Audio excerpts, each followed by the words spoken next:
Hi, this is Randy Rolfe from the Institute for Creative Solutions with foundational concepts for vibrant health through natural living. And I want to continue discussing calcium because there is so much confusion about it. And the dairy industry is always pushing milk as the best source of calcium. Actually, it's not. The way our milk is processed today, the calcium is generally not available, especially if you're drinking low-fat milk, because you need milk to have the fat with it for the calcium to be absorbed. And when it's homogenized and pasteurized, it's not as available.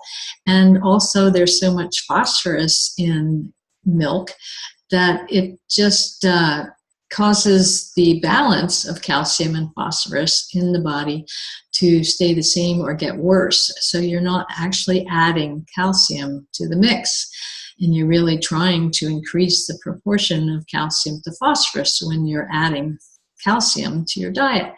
So the most important thing to realize is you don't need dairy to get enough calcium. You have a much better source of calcium in your green vegetables that don't have much phosphorus in them. A cow has to grow very, very fast, and having the calcium and phosphorus very available in the fresh milk for the calf helps that calf grow really fast so that in 3 months it can be part of the herd. But for us, that doesn't work, especially when we process our milk so that the calcium is less available than it should be. So we also need to have good vitamin D. That means getting outdoors or eating a lot of good fatty fish, and getting that vitamin D to help the calcium be utilized in the body. So don't feel you have to go for the dairy products. The traditionally fermented products that have been biologically changed by bacterial activity, the calcium is much more available. So good quality yogurt or kefir is good, but you don't want all the sugars and flavorings that are added to most of them. You can make your own or get some that's just really pure and has a very short ingredient list. Another element that's really important with calcium is magnesium. And a lot of people say that when they add calcium supplements, they get constipated. You need to have a balance of calcium and magnesium in your system. Again, green vegetables are the best source of your good magnesium. It's also a lot in fruit.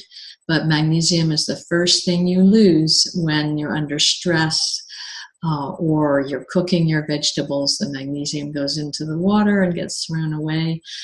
But magnesium, if you're sensitive to sudden noises, that's a magnesium deficiency. If you're not sleeping well, you may be deficient in magnesium. If you have memory issues, you may be deficient.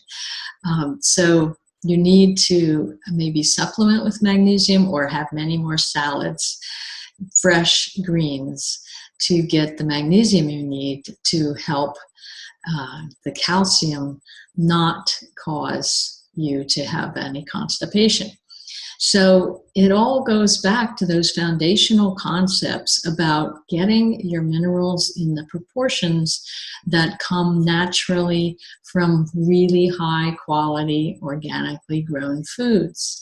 And then if you need to supplement, you want a really very well balanced supplement, not one that says, oh, it's got everything in it, but they've put in the least expensive vitamins and minerals at the expense of the expensive ones.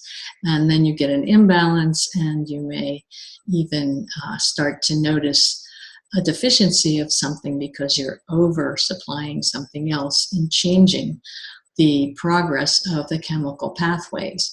Our bodies are so complex and awesome. We need to give the body what it needs in a balanced way. I have been very privileged to have discovered the Nikken Company 19 years ago, and I highly recommend their line of vitamins. You can order those from my shopping cart at nikken.com/Randy Rolfe, RandyRolfe. That's it for today. Have a great weekend, and I'll see you next time.